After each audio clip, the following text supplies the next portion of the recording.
मी हेच सांगतोय की सन्माननीय राणे साहेबांना या प्रक्रियेतून आपण का बाहेर ठेवलं, आपल्याला महायुती का नको होती, हे आता त्यांना प्रश्नांची उत्तरं द्यायची. लक्षात घ्या, आम्ही प्रश्न विचारलेले आहेत, आम्ही पुरावे दिलेले आहेत. एक ज्येष्ठ माणूस सातत्याने महायुती व्हावी म्हणून आपल्याकडे विनंती करतायत, तर आपल्यावर जबाबदारी आहे. आता आपण उत्तर दिलं पाहिजे की आपण का, आपल्याला महायुती नको होती, काय झालं होतं, असं आमच्याकडून काय चुकलं होतं, आम्ही काय जास्त सीटा मागत होतो का? आम्ही 50-50% पण फॉर्म्युला दिला होता, 50-50चा, आणि कणकवली 0. आम्हाला एकही सीट देऊ नका, फक्त राणे साहेबांच्या तोंडातून हे येऊ द्या की अमुक अमुक तुम्हाला हे करायचंय. 100% आम्ही केलं असतं. हे सत्य आहे जे केसरकर साहेब बोलले. विधान आहे त्यात दीपक केसरकर असं म्हणतात की सिंधुदुर्गात कट रचला जातो, मग की राणे साहेबांना या सगळ्या निवडणूक प्रक्रियेतून बाजूला ठेवण्याचा लक्षात खूप अत्यंत गंभीर विधान. लक्षात घे. हा, कट रचला जाणं आणि कट आखला जाणं, आणि त्या तुम्ही कट परत म्हणू नका, मला कट वाटतंय. मला कळला, प्रश्न कळला तुमचा. माझा विषय एवढा आहे की हेच आम्ही सातत्याने म्हणतोय की हा कुठल्या मोठ्या कटाचा भाग आहे. ही फक्त आता नगर पालिकेची जी काही निवडणूक आहे त्याच्या पुरता मर्यादित नाही. मी हेच मागच्या 20 दिवसापासून, पूर्ण ऐकून घ्या, थांबा. मी हेच मागच्या 20 दिवसांपासून म्हणतोय की चुकून हे जे काही तुम्ही घडवलं, हे जर पुढे असंच घडत गेलं तर ह्याचे परिणाम अजून तीव्र होतील. त्याच्यामध्ये तुम्ही आताच कुठेतरी हे सगळं आवरावं, महायुतीमध्ये पुढच्या सगळ्या निवडणुका लढाव्यात. हे आमचं म्हणणं आजही आहे. जिल्हा परिषद ही महायुतीमध्ये झाली पाहिजे, महानगरपालिका महायुतीमध्ये झाल्या पाहिजे. आमचे कुटुंब आहे हो. 1-2 व्यक्तींमुळे जर हे कुठेतरी त्याच्यामध्ये काय म्हणतात ना, डिस्टर्बन्स येत असेल, कुठेतरी प्रॉब्लेम येत असेल, तर हे आता प्रत्येक त्या नेतृत्वाने हे सगळं थांबावं. निलेशजी, तुम्ही म्हणालात की हा पुढच्या कुठच्या तरी मोठ्या कटाचा एक भाग असू शकतो, तर असं समजायचं का की प्रदेशाध्यक्षांचं विधान होतं की 2 तारखेला नंतर मी बोलेन या सगळ्या विषयावर, 2 तारखेपर्यंत मला युती टिकवायची. मी आजच तुम्हाला ह्या विषयावर इंटरव्ह्यू दिलेला आहे आणि ह्याच प्रश्नाचं उत्तर मी दिलेलं आहे. परत परत देण्यामध्ये काही उपयोग नाही. तुम्हालाच मी ह्या इंटरव्ह्यू मध्ये दुपारच्या मी सांगितलंय, मला जे काय वाटतंय ते मी तुम्हाला बोललेलो आहे. हे होऊ नये म्हणून आमचे प्रयत्न, आज देखील प्रयत्न आहे. आज पण केसरकर साहेबांना तुम्ही जर विचारलं तर आज पण आम्ही महायुतीला आग्रही आहोत. सन्मान्य फडणवीस साहेबांना मानणारी आम्ही लोक आहोत. आम्ही महायुतीचे कार्यकर्ते आहोत. असंही आजही आमच्या मालवणच्या किंवा कुडाळच्या कार्यालयात तुम्ही जा, महायुतीचं कार्यालय म्हणून तुम्हाला दिसेल. आम्ही पक्षाचं कार्यालय अजूनही केलेलं नाही. वर्ष झाला, त्यांनी दुसरी कार्यालय घेतली असतील, पण आम्ही आमच्या कार्यालयावर महायुतीचंच कार्यालय लिहिलेलं आहे. म्हणून आमच्या मनात आजही आहे, ते आमचं कुटुंब आहे, ते आम्ही काल एकमेकांपासून लांब जावं, हा आमचा प्रयत्न शेवटपर्यंत राहणार. कोणी एका दुसऱ्याने किती प्रयत्न केले तरी साहेब, हा आम्ही जो प्रयत्न आहे तो कुठेही खंडित व्हायला देणार नाही, कुठेही आमची नाती तुटायला देणार नाही. आम्ही पक्षामध्ये, त्या पक्षामध्ये आमचेच लोक आहेत. अहो, माझ्या निवडणुकीत काम केलेलं आहे, केसरकर साहेबांच्या निवडणुकीत काम केलं, आम्ही कसं विसरायचं त्यांना?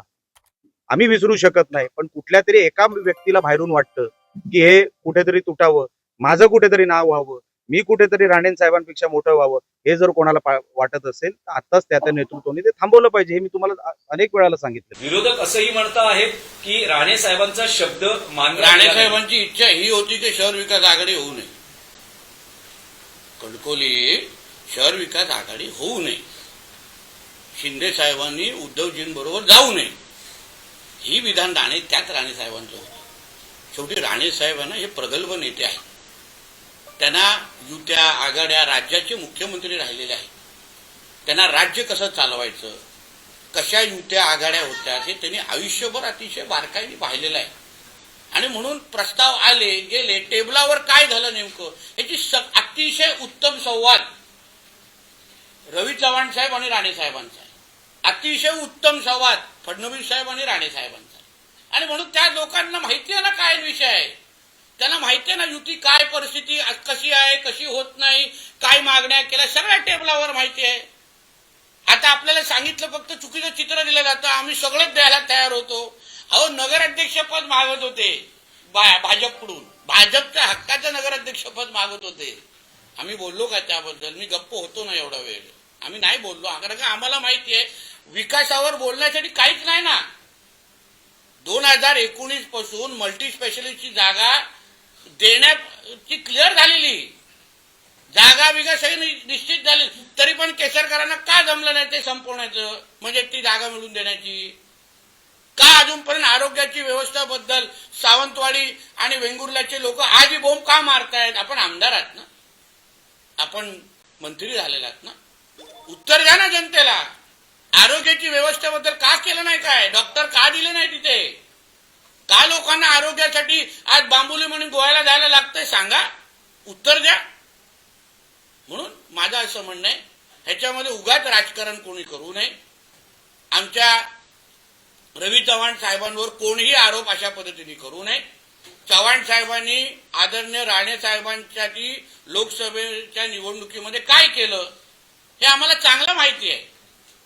विधानसभेसाठी काय केलं हे चांगलं माहिती आहे. आणि मी आज पण सांगतो, आदरणीय निलेशजींचा पण बळीचा बकरा केला जातोय, त्यांना एकटं पाडलं जात आहे. का दुसरा शिवसेनेचा नेता बोलत नाहीये? का बोलत नाहीये? उदयजी येऊन का रवी चव्हाण साहेबांवर टीका करत नाहीये? त्यांनाच का पुढे बोला? अजून निलेशजींच्या समर्थनात एक पण शिवसेनेचा नेता का उतरत नाहीये? तिथे ते गुलाबराव पाटील कुठल्या तरी राज्यातल्या एका जिल्ह्याच्या शहराच्या नगरपालिकेमध्ये राणे साहेबांची कशी खिल्ली उडवतात दाखवू का व्हिडिओ? दाखवू का व्हिडिओ? मग का कोण बोलत नाहीये? निलेशजी बोलतात ते खरं, एक शिवसेनेचा नेता बोलत नाही, ना रत्नागिरीचा, ना कोकणातला, ना महाराष्ट्रातला. त्यांना का एकटं पाडलं जातंय? का नाही सपोर्टिंग? आपले दीपक केसरकर साहेबांनी घ्यावं, रवी चव्हाण साहेबांचं नाव घ्यावं ना. तोडवतात कशाला एक प्रश्न? म्हणून या बाबतीमध्ये 2 तारखेनंतर जसं निलेशजी बोलले आहेत, आम्ही लोक आपण बसू, फडणवीस साहेबांबरोबर बसू, चव्हाण साहेबांबरोबर बसू, महायुती म्हणून ह्याच्यातून काय मार्ग निघतो आपण पाहू ना. पण उगाचचा त्याच्यामुळे ह्या निवडणुकाच विकासात सोडून, अरे 11 महिने आम्ही मेहनत केली आहे, मी पालकमंत्री म्हणून मेहनत केलेली आहे, मी 11 महिन्यामध्ये राज्य सरकार म्हणून आम्ही भरपूर या शहरांना निधी दिलेली आहे, कामं केलेली आहे. त्याच्यावर बोलायचंच नाही, त्याच्यावर चर्चाच करायची नाही. सावंतवाडीसाठी काय तुमचा विकासाचा प्लॅन आहे हा विचारत नाही. इथे केस झाल्या, तिथे केस, एवढाच इंटरेस्ट. आजचा आक्षेप आहे.